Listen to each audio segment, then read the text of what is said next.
Sasa ilitakiwa na ilitarajiwa we mzazi uliyezaa mtoto, baba na mama, ukiona mtoto huyu anakimbia anaelekea mtaani, wewe si kama vile ng'ombe akipotea unaenda polisi kuripoti unapata harabia ise? Au watu hawana harabia, yani mtoto kapotea sawa, akipotea kuku, mbuzi, mtaa mzima haulali. Hapa ndio tunapokuja kuachana. Watu wameona ni kawaida. Sasa mikakati yetu ni pamoja na kipindi hiki. Tumemchukua mtoto amepotea huko nyumbani kwako, huna arabi, wewe naye tunakukamata tunakuweka ndani kwa mujibu wa sheria ya mtoto, utuambie ulikompeleka. Ukifanya hivyo wanasema wanaonea. Sasa mimi nitawezaje kutekeleza mikakati bila jamii kunipa ushirikiano kwamba mtoto kapotea, nina taarifa hii polisi, anatafutwa, lakini mtoto huyu ni mtukutu, natoa taarifa 116 au kwenye zile namba tulizotangaza au kwa afisa ustawi au serikali ya mtaa, nione hatua zako. Mvua ikinyesha wachukua jembe ukalime, mawingu yakianza waenda kusafisha shamba, mtoto akianza dalili ambazo zina mashaka hakusikiliza, muelewani na sisi, tuambie tumrekebishe. Kuja kumrekebisha ameshaingia mitaani, gharama kubwa, ameshabakwa, amelaitiwa, kapewa dawa za kulevya, kadanganywa, mambo yote inakuwa ngumu sana.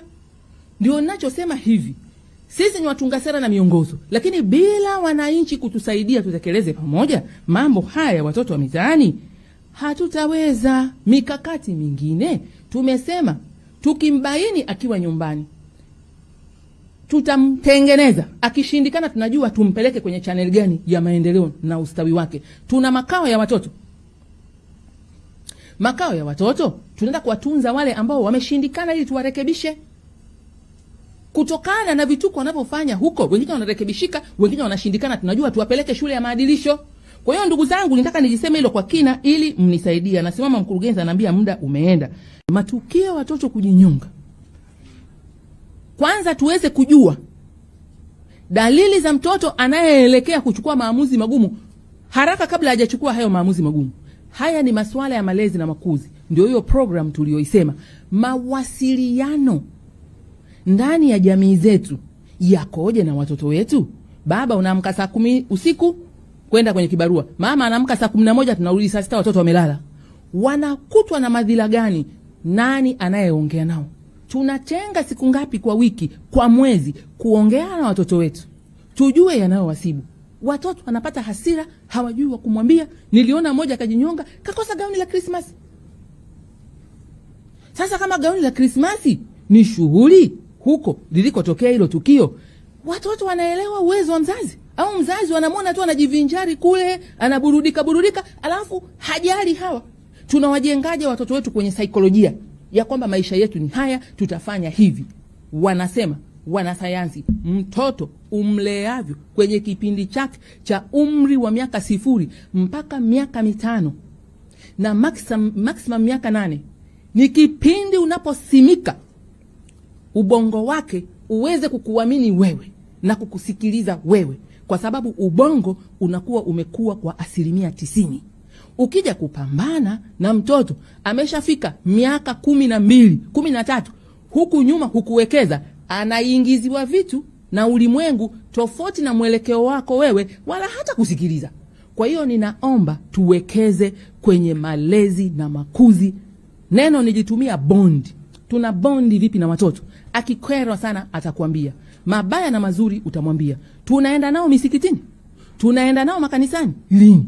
Wakirudi nyumbani tunasali nao. Haya ni mambo ya malezi na makuzi. Wako watoto ambao wana tabia ngumu, na wako watoto ambao wamezaliwa wana shida ya afya ya akili. Unapoona changamoto kama hizo, mtoto akusikiliza, kuelewi, mtoto ni mtukutu, unarudi sasa kwenda kutafuta huduma za kitaalamu kupitia maafisa ustawi wa jamii. Namba tumezitoa, ofisi zao ziko huko.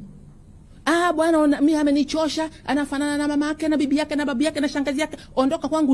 Unamfukuza aende wapi? Yule ana vitu, anatakiwa asaidiwe. Tuna mashule ya marekebisho ya tabia za watoto, tuna mahabusu za watoto ambazo sio kwamba tunakwenda kuwafunga, tunawafunga kifungo cha mafunzo na malezi na makuzi. Wanatoka wazuri kabisa, wanasimulia vitu kule ndani mpaka unashangaa. Una baba ni naye, una mama ni naye.